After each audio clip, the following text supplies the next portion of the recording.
Assalamualaikum warahmatullahi wabarakatuh. Waalaikumsalam warahmatullahi wabarakatuh. Pada kesempatan kali ini, kami bertiga akan sama-sama membahas tentang penerapan konsep dasar muka di wilayah provinsi kami masing-masing. Podcast ini sebenarnya diperuntukkan untuk menyelesaikan tugas mata kuliah perencanaan dasar yang diampu oleh Bapak Dr. Andes Florianus Aser. Nah, sebelumnya izinkan saya untuk memperkenalkan kedua rekan saya. Yang pertama ada rekan Rafli Restu Prastasena. Perkenalkan, nama saya Rafli Restu Prastasena, SPP 31064, asal Kalimantan Tengah. Baik, terima kasih Rafli. Selanjutnya ada rekan saya yang terakhir yang berada jauh di ujung timur, yaitu rekan Zuhran. Silakan Zuhran. Baik, terima kasih Eni Najib. Kenalkan, nama saya Zuhran Ramadan, BP 311073, Sal Pendaftaran Kabupaten Sorong, Papua Barat. Terima kasih. Baik, itu tadi perkenalan singkat yang bisa kami sampaikan pada kesempatan kali ini. Kita langsung masuk saja kepada diskusi utama kita, yaitu tentang penerapan konsep dasar muka di provinsi asal pendaftaran kita masing-masing.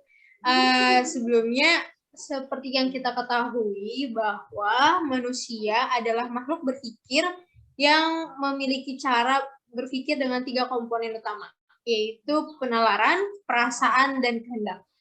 Setiap keberhasilan atas aktivitas yang dilakukan manusia dapat diukur dan dilihat dari proses perencanaan. Maka dari itu, manusia dan perencanaan dasar tidak akan pernah dapat dipisahkan. Karena setiap kegiatan perencanaan tidak dapat dipisahkan dari kehidupan manusia sebagai individu maupun kelompok. Nah, begitu juga dengan konsep penyelenggaraan pemerintahan yang ada di daerah kita masing-masing. Di mana konsep perencanaan ini sebelum dilakukan harus dimulai dengan pemahaman filosofi dasar yang akan kita bahas melalui konsep dasar muka ini. Nah, kalau menurut rekan Zuhran, bagaimana sih prinsip dasar muka yang kamu pahami? Baik, kalau menurut saya sendiri, prinsip dasar dari dasar muka itu, sebelum kita masuk lebih dalam ke penjelasannya, saya ingin memberikan beberapa info atau arti dari dasar muka itu sendiri, seperti yang sudah dosen pengampu kita jelaskan, itu Bapak Florianus Aser. Beliau menjelaskan bahwasanya teori dasar muka ini sendiri diambil dari pewayangan Jawa, di mana tokoh utamanya ada Rahwana. Ya, Rahwana itu dikisahkan dia mempunyai banyak sifat, banyak kepribadian, yang dimana kepribadiannya tersebut itu sebutannya itu biasanya orang-orang dulu bilang itu dasar muka. Nah, dari sini itu muncullah teori dasar muka tersebut, yang dimana dasar artinya sendiri adalah 10 dan muka itu artinya sendiri adalah sifat. Nah, dari sini kita bisa mengambil kesimpulan bahwasanya dasar muka itu adalah 10 sifat atau 10 kepribadian, yang dimana dosen pengampu kita sendiri menjelaskan banyak pembagian yang dibagi dari dasar muka ini sendiri. Mungkin nanti saudara Rafli atau saudara Aini Najib bisa menjelaskan apa saja itu 10 dasar muka tersebut yang dijelaskan oleh dosen kita. Namun di sini saya hanya menjelaskan bahwasanya dasar muka itu memang adalah 10 kepribadian yang dimana dalam mata kuliah ini dosen pengampu kita itu menjelaskan bahwasanya 10 orang-orang ini itu merupakan komponen-komponen yang kedepannya harus dapat kita selaku pamong praja harus dapat penuhi kebutuhannya, terus berikan ia ketentraman dan ketertiban yang pokoknya kita selaku pelayan masyarakat lah wajib dan harus memenuhi kebutuhan yang diperlukan oleh 10 dasar muka ini, yang nanti akan disebutkan oleh mungkin rekan Rafli atau rekan Ini Najib. Cukup menarik sekali ya sebenarnya bahwa pada dasarnya konsep dasar muka ini berasal dari kisah pewayangan Jawa yang dia memiliki 10 lakon tadi. Kalau boleh tahu nih, penjelasannya dari rekan Raffi apa saja sih sebenarnya 10 dasamuka yang dimiliki dalam konsep ini? Ya, Silakan. terima kasih Saudari Najib.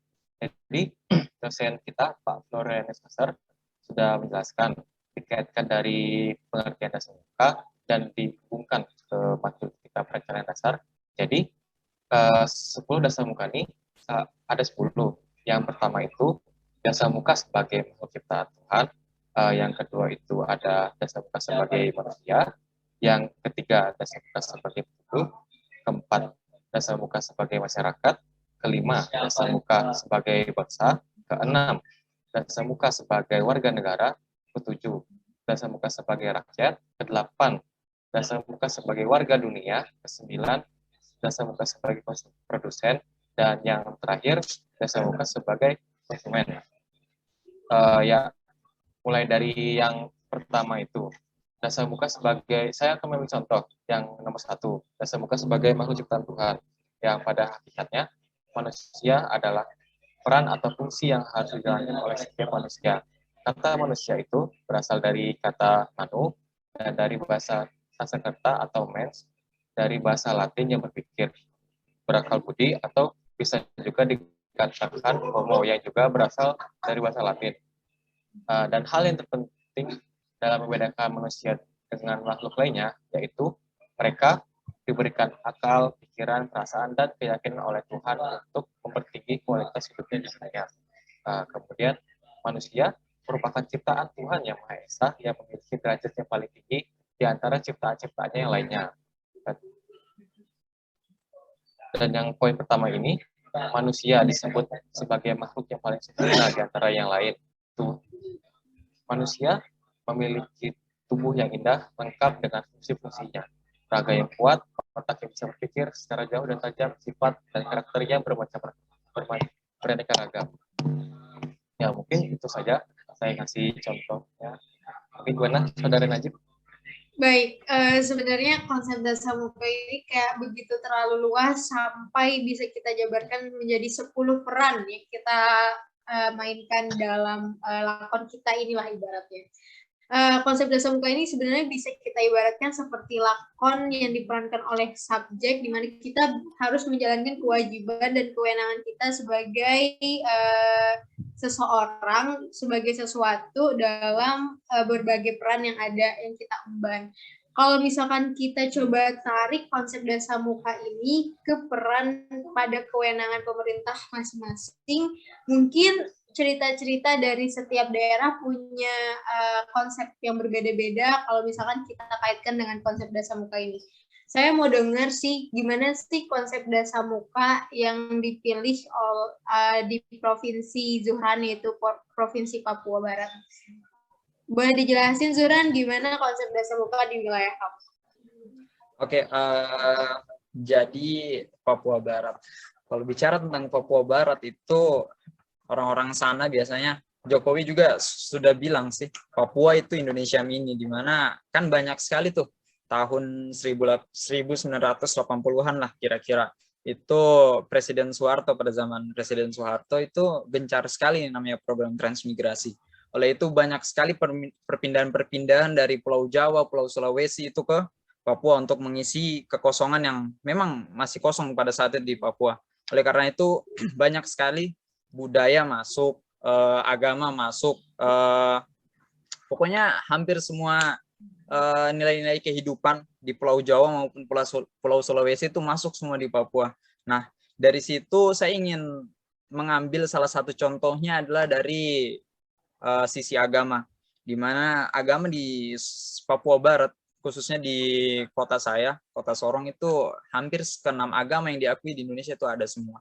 Dan di situ Papua Barat sendiri pada tahun 2019 tepatnya, itu menurut indeks kerukunan beragama, Papua Barat sendiri mendapatkan skor 82,1 dari nilai maksimalnya 100, yang dimana itu merupakan skor tertinggi dari keseluruhan provinsi di Indonesia. Nah, itu menurut saya menjadi sebuah hal yang harus dijaga, yang harus dilanjutkan, diteruskan sebagai sebuah tradisi yang baik, di mana kerukunan dapat dijaga, terus kebersamaan dapat tercipta, walaupun pandangan kita terhadap ketuhanan itu berbeda, namun dari sini kita bisa melihat bahwasanya 10 dasa yang disebutkan, salah satunya ada warga bangsa itu dapat bersatu dengan baik, bercengkrama dengan baik, saling bergandeng tangan. Nah, itu sih yang saya ingin angkat pada kesempatan kali ini tentang provinsi saya, di mana toleransi agamanya sangat besar, walaupun tidak menutup kemungkinan memang pernah ada kasus-kasus atau pertikaian antar agama, namun masalah-masalah tersebut dapat diatasi dengan cepat. Itu menjadi bukti bahwasanya pemerintah tuh care gitu, pemerintah care terhadap kasus-kasus yang ada di Papua Barat, khususnya kalau di kota saya, Kota Sorong, itu menjadi sebuah contoh bahwasanya pemerintah care, perangkat-perangkat pemerintah juga care terhadap masalah-masalah tersebut, yang dimana masalah tersebut memang tidak seharusnya ada, dan oleh karena itu kekeran pemerintah itu membuahkan hasil dan masalah-masalah tersebut dapat teratasi, dan dibuktikan dan pada tahun 2019 itu Papua Barat mendapatkan salah satu reward merupakan provinsi dengan toleransi agama tertinggi di Indonesia. Mungkin itu sih yang kalau dari Papua Barat. Saya penasaran dengan provinsi Kalimantan Tengah, kira-kira gimana? Coba. Oh ya, makasih saudara. Ya, kalau dari Kalimantan Tengah sendiri, ya bisa kita ketahui kan Kalimantan yaitu pulau paling besar di Indonesia, dan juga Kalimantan juga disebut sebagai mata baru di dunia.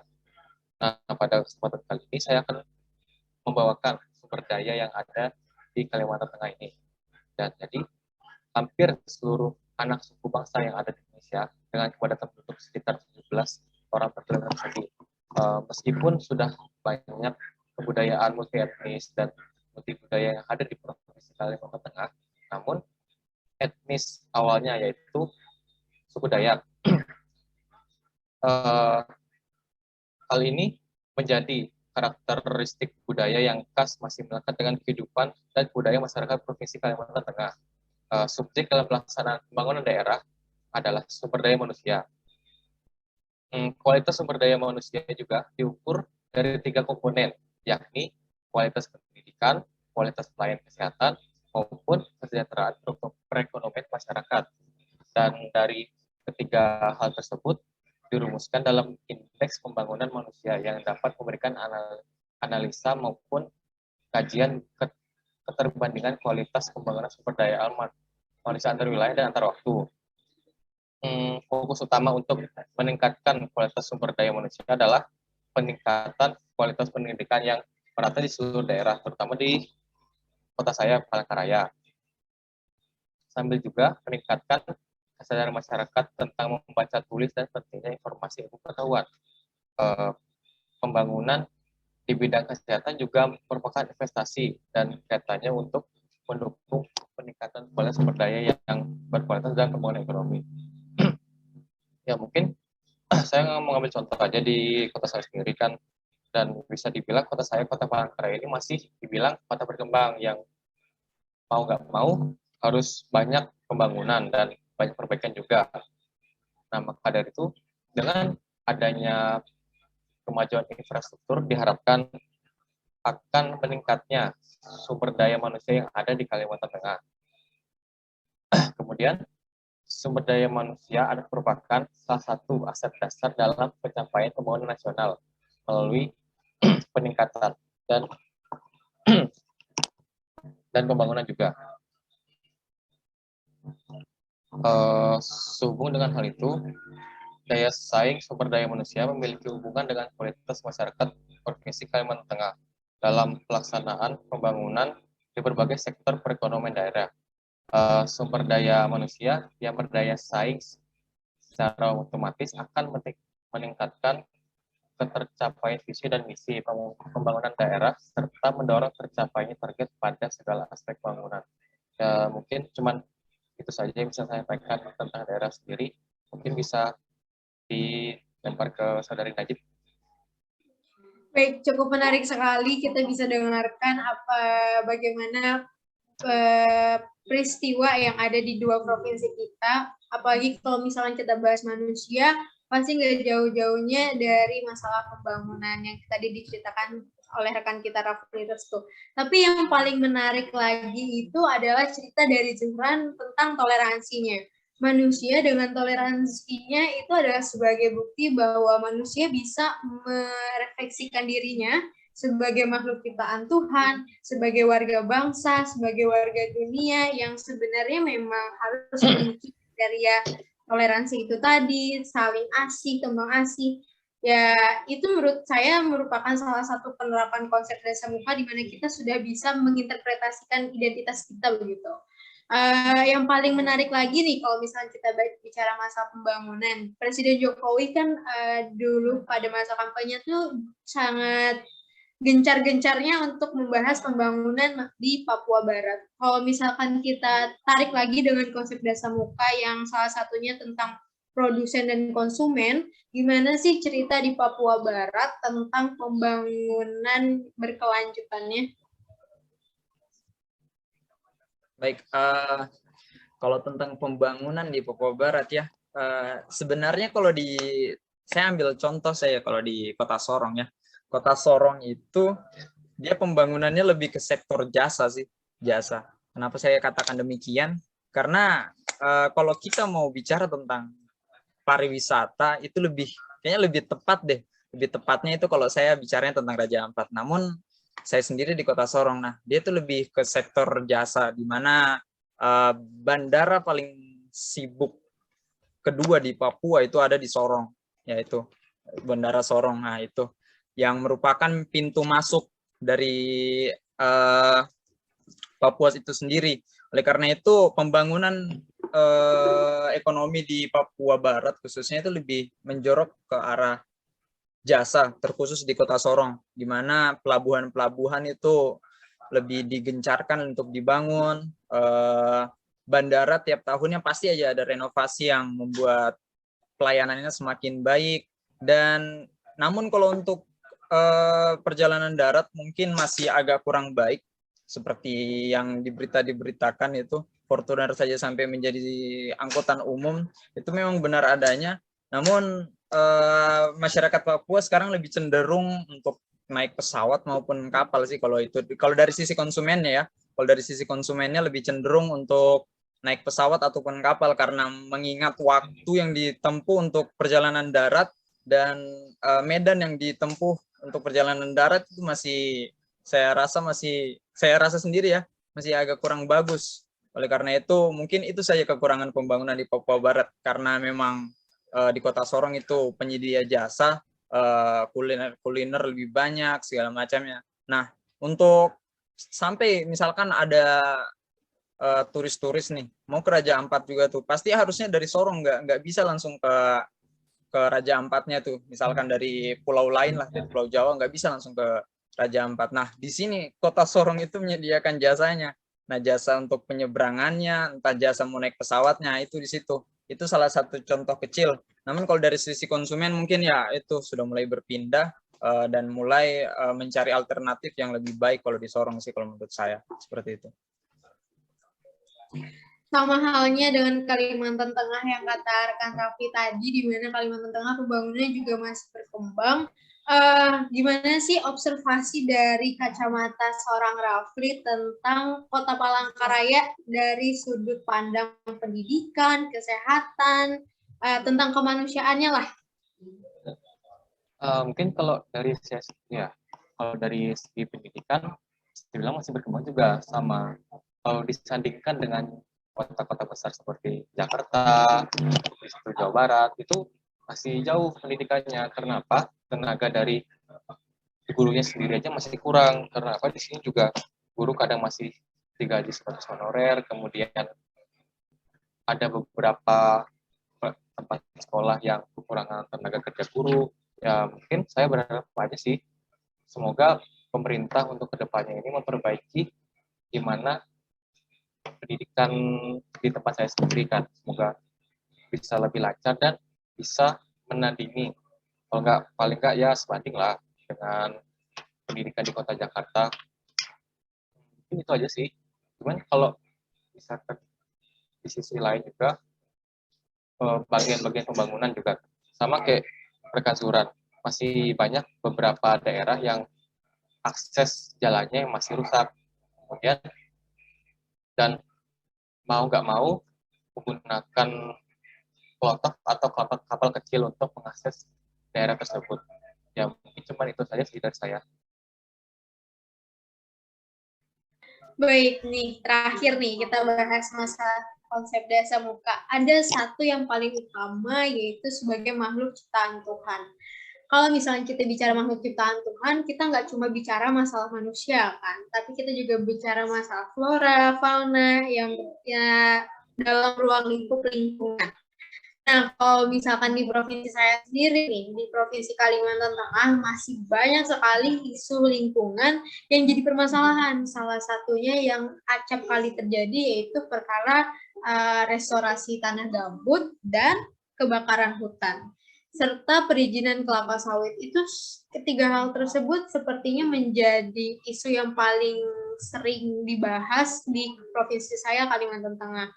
Akar masalahnya ya lagi-lagi karena belum optimalnya upaya penanganan bencana kabut asap, belum terlaksananya pemanfaatan sumber daya alam untuk mendukung ekonomi berlanjutan, dan belum adanya efisiensi pendayagunaan sumber daya alam yang terkandung di bumi Tambun Bunga ini.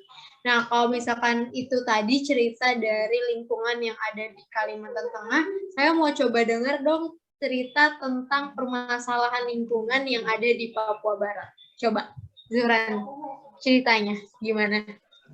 Oke, kalau permasalahan lingkungan Indonesia, kita dari Indonesia ya dulu ya. Indonesia itu penyumbang sampah termasuk 5 terbesar ya. Nah, itu juga nggak terlepas dari Papua Barat juga kayak gitu. Jadi ada pernah itu 2019 itu Waisai Ibu Kota Raja Ampat itu mendapatkan predikat kalau tidak salah 1 atau 2 itu ya. Antara 1 atau 2 kota terkotor. Namanya kota kecil terkotor di Indonesia. Nah, itu. Padahal kita tahu sendiri Waisai itu Raja Ampat itu merupakan pintu masuknya Raja Ampat yang orang tahu pada saat dengar kata Raja Ampat, wih, Raja Ampat nih kayaknya indah nih, kayaknya bagus ya sesuai foto-fotonya. Nah, padahal itu dapat tahun 2019 itu dapat kota kecil terkotor di Indonesia. Itu permasalahan yang pertama.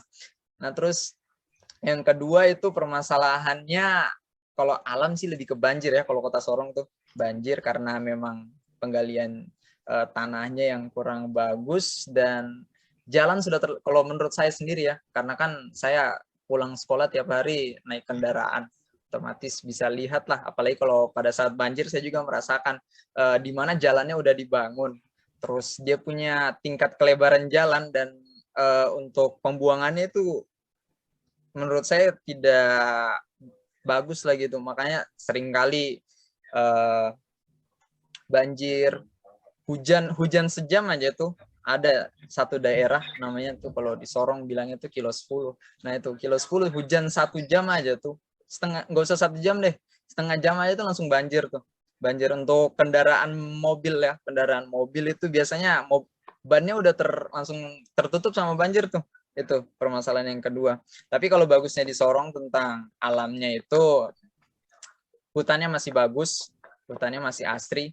Kan saya misalnya tinggalnya di Kabupaten Sorong nih. Terus saya sekolahnya SMA, pas SMA tuh di Kota Sorong. Itu jaraknya kurang lebih 15 km lah dari saya punya rumah. Itu naik sepeda motor. Jadi pembatasnya itu, area perbatasannya tuh hutan. Nah, tapi udah cukup ramai sih. Nah, itu hutannya tuh memang masih dijaga sampai dijadikan taman wisata alam. Nah, itu. Jadi itu bagusnya. Hutan di Papua itu masih sangat asri kalau mau dibilang, karena memang masih sangat dijaga. Mungkin Kalimantan juga seperti itu, hutannya masih sangat dijaga dan hewan-hewan endemiknya juga masih ada. Kayak di Sorong tuh ada salah satu contohnya taman burung. Nah, di situ kalau mau lihat burung khas dari Papua, cendrawasih ya, itu masih ada di situ. Jadi masih sih kalau dari sisi bagusnya. Kalau dari sisi jeleknya itu sampah dan juga masih sering banjir kalau di Papua Barat. Ya kalau diambil contoh dari beberapa kotanya seperti itu. Tapi satu hal yang paling saya kagumi dari Papua Barat itu adalah kepiawaiannya dalam mengelola jadi sumber pariwisata. Coba kita ambil contoh aja seperti Raja Ampat. Menurut saya Raja Ampat itu bisa kita bilang kesuksesannya Papua Barat banget untuk bisa mengelola sektor pariwisatanya. Tapi ternyata dark side dari keindahan itu ada juga cerita banjir, cerita permasalahan sampah yang mungkin nggak semua orang bisa tahu juga ya kan. Oke, baik. Kalau tadi nih, rekan Rafli bilang bahwa Kalimantan Tengah itu dapat julukan Heart of Borneo. Karena masih aslinya, masih terjaganya kawasan hutan. Namun, tidak dapat kita pungkiri bahwa degradasi itu satu persatu hutan semakin termakan dengan perizinan-perizinan Rafli, gimana pendapat Rafli tentang isu lingkungan yang ada di Kalimantan Tengah? Ya, kan pembangunan sudah mulai jalan tuh, makin lama semakin berkembang juga di sini. Apalagi kan ada isu, bukan isu sih, wacana mau dipindahkan ibu kota ke Kalimantan. Maka dari itu bakal ada gencar-gencarnya di sini di sana pembangunan kan. Apalagi kalau umpamanya pembangunan tambah banyak, ya otomatis kan hutan di sana juga semakin gundul kan, semakin berkurang, semakin terkikis. Mungkin kalau dari saya sendiri ya sebaiknya pemerintah memberikan izin yang dengan syarat tertentu untuk mengatasi solusi kegundulan hutan juga kan. Karena apa? Misalkan semakin gundulnya hutan, ya otomatis kan oksigen di dunia kan semakin sedikit. Maka dari itu, lebih baik pemerintah mengatasi hal tersebut terlebih utamanya. Begitu. Oke, baik. Kita udah mengulik satu persatu konsep Dasamuka dari bagaimana manusia seharusnya kepada manusia yang lain, bagaimana manusia dengan budayanya, bagaimana manusia dengan alam lingkungan sekitarnya. Dari sini kita bisa tarik ulur bahwa dalam menyusun perencanaan, pada hakikatnya kita memang harus tahu dulu nih, kita ini sebenarnya jadi apa di sini, peran kita apa, tugas dan wewenang kita apa. Kalau misalnya kita bicara tentang manusia sebagai ciptaan Tuhan, bagaimana seharusnya, bagaimana manusia dengan alam sekitarnya karena kita hidup berdampingan dengan alam, bagaimana manusia melihat perekonomian, sosial budaya, dan lain sebagainya. Nah,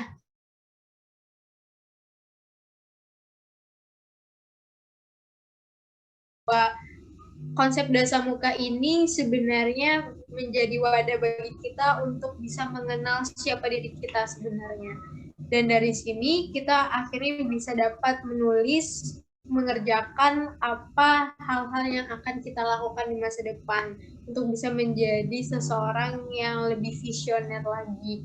Sama halnya dengan provinsi, di mana provinsi bisa melihat apa sih kekayaan yang ada di provinsinya, apa sih kemampuan atau sumber daya manusia yang bisa dikembangkan lagi di provinsinya gitu. Mungkin itu aja cerita yang bisa kita sampaikan tentang prinsip Dasamuka di provinsi kita masing-masing.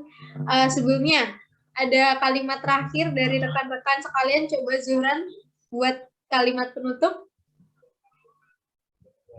Apa ya? Cukup sih kayaknya kalau untuk saya. Intinya kita saling menjaga aja sih. Benar yang kata Aini Najib, Dasamuka ini menjadi sebuah acuan gitu untuk kita mengenal diri kita lagi sendiri. Sekitar kita itu apa, dan diri kita itu apa. Dan ketika kita udah bisa mengenal, kita udah bisa tahu, seperti kata pepatah lah, tak kenal maka tak sayang. Jadi kita udah kenal, kita udah tahu apa saja yang harus kita jaga dan apa yang memang harus tidak untuk kita lakukan agar apa yang kita jaga itu masih tetap utuh dan dapat dinikmati ke depannya oleh anak dan cucu kita ke depannya nanti. Itu aja sih kalimat penutup dari saya. Betul sih, saya sependapat bahwa hidup kita bukan cuma hari ini aja, tapi juga tentang hari besok dan apa yang terjadi untuk generasi kita selanjutnya. Kalau Rafli sendiri gimana nih kalimat penutup untuk diskusi kita pada hari ini? Kalau dari saya, ya bagaimana kita mengenal diri kita dan memperbaiki bagaimana kita, dan kemudian bisa kita keluarkan ke orang lain untuk jadi lebih baik lagi. Baik, itu tadi kalimat-kalimat penutup yang bisa kami sampaikan. Sebelumnya kami terima kasih atas kesediaan rekan-rekan semua untuk bisa berkenan mendengarkan cerita-cerita kami pada kesempatan kali ini. Itu tadi cerita tentang konsep dasar muka yang diterapkan di provinsi kita masing-masing, yaitu ada Provinsi Papua Barat dan Provinsi Kalimantan Tengah. Demikian yang bisa kami sampaikan. Semoga apa yang bisa kami bermanfaat untuk kami sendiri tentunya dan untuk orang banyak, syukurnya. Baik, itu aja yang bisa kami sampaikan. Terima kasih atas perhatiannya. Terima kasih Zuhran, terima kasih Rafli. Nanti kita cerita-cerita lagi pada kesempatan berikutnya. Billahi taufik wal hidayah. Wassalamualaikum warahmatullahi wabarakatuh. Waalaikumsalam warahmatullahi wabarakatuh.